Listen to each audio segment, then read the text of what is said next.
Sio Nagad, hello all, Oshtisanali, good morning, and Wado. Thank you for watching. This is day 28 of Transformation of America, the true life story of a CIA mind control slave by Kathy O'Brien with Mark Phillips. And we're wrapping up chapter 7 of Kathy's story. What are you doing in there, little lady? Christopherson asked. The colonel wants to see you. Aquino had walked over and sarcastically asked, what are you doing in those machine wires? That could very well be a shocking experience for you. All experience with Aquino or Christopherson resulted in high voltage electric shock torture, and apparently neither had any regard for human life. Aquino used the opportunity to reinforce his belief that I had nowhere to run, nowhere to hide from his power, his stun gun. While I untangled myself from the wires, Christopherson and Aquino continued their banter at my expense. Christopherson held up his key ring and jingled it, catching my undivided attention as conditioned, while he told Aquino, you're gonna need the keys to the kingdom to work with this one right here. Keys to the kingdom, of course, referred to my previously instilled enter/ENTER/INTER, or in quotes, interdimensional Catholic programmed personality. Since Aquino was my primary mind control programmer at the time, Christopherson was informing Aquino of programs previously instilled in childhood via the right to remain silent. By jingling the keys, he was demonstrating his control over me and his momentary edge on Aquino.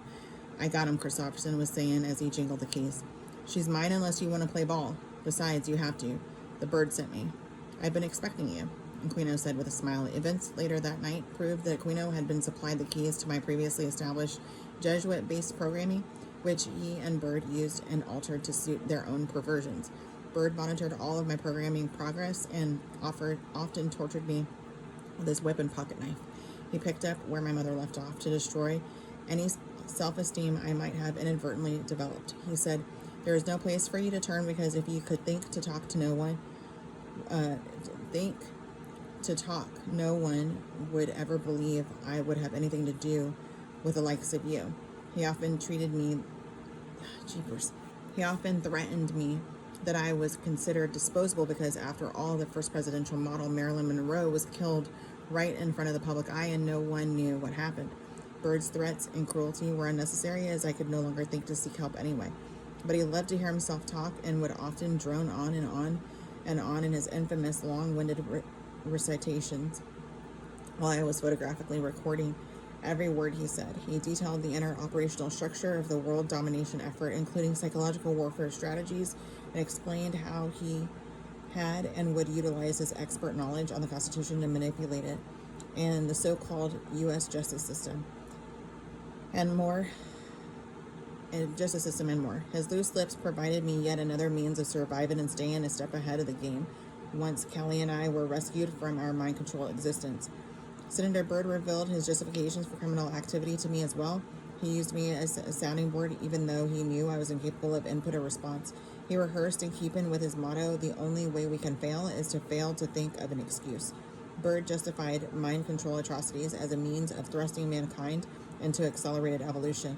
According to neo-Nazi principles to which he adhered, he justified manipulating mankind's religion to bring about the prophesied biblical world peace through the only means available, total mind control and the New World Order.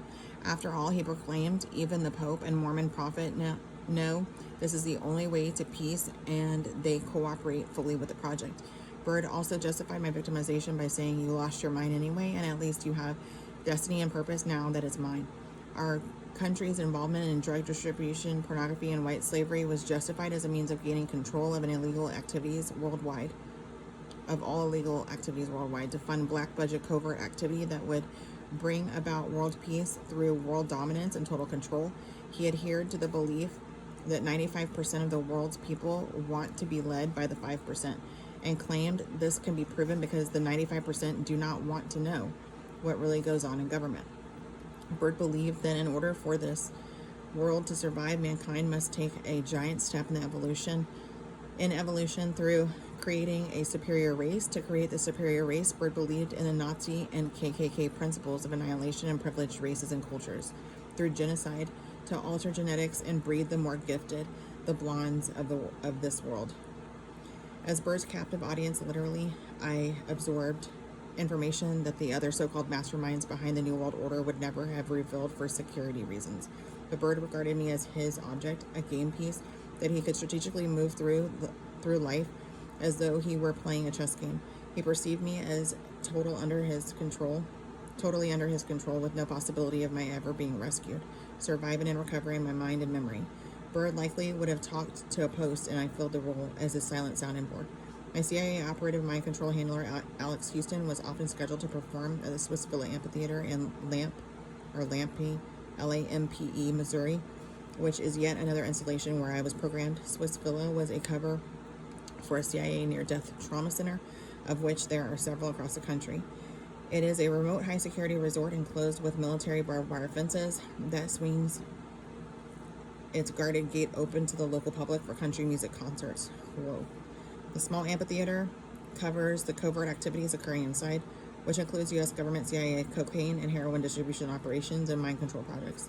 Swiss Villa, like the Mount Shasta, California compound, was also used as a training and operations camp for the shadow government's parliamentary projects referred to by Senator Inouye, Democrat Hawaii. I learned that this not-so-secret military buildup, sanctioned by corrupt members of our government, consisted of special forces trained robotic soldiers, numerous black unmarked helicopters, and the highest technological advancements in top-secret weaponry and Star Wars electromagnetic mind control equipment.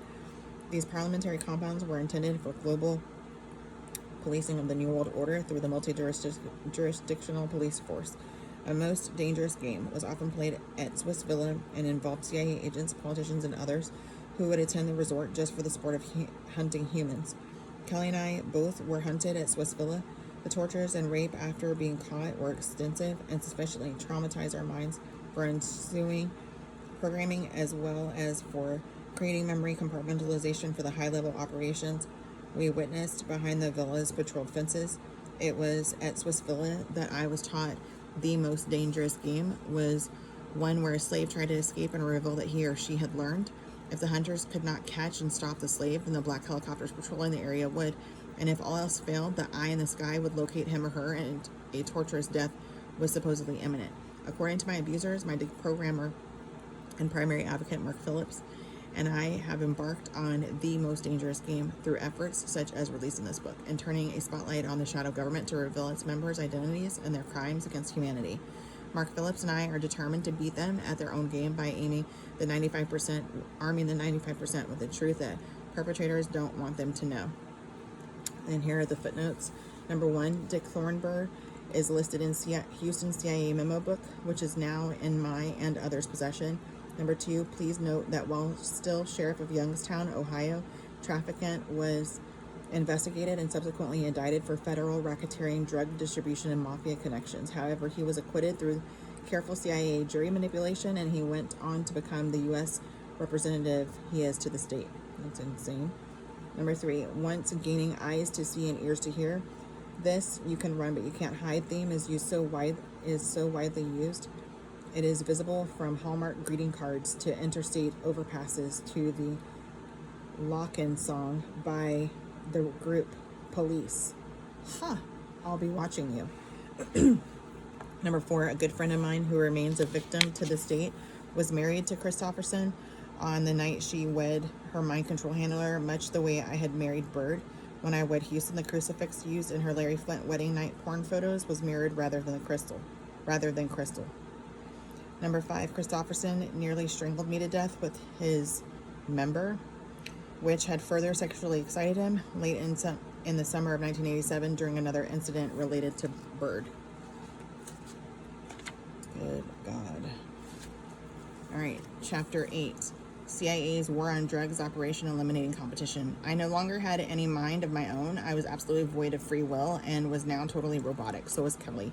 We wore our charm school smile at all times and did exactly what we were told to do. The only characteristic noticeably out of place was Kelly's age-inappropriate programmed vocabulary and mannerisms. Outsiders attributed this to her traveling within the country music industry. My public image was a programmed personality that always smiled, looked, and talked like the proverbial airhead blonde that kept outsiders away by socializing only within my controlled environment. This lifestyle appeared quite normal for my role as Houston's much younger wife in the country music industry. Until tomorrow, don't go hang, get you in a good show, till we meet again. Love you, mean it.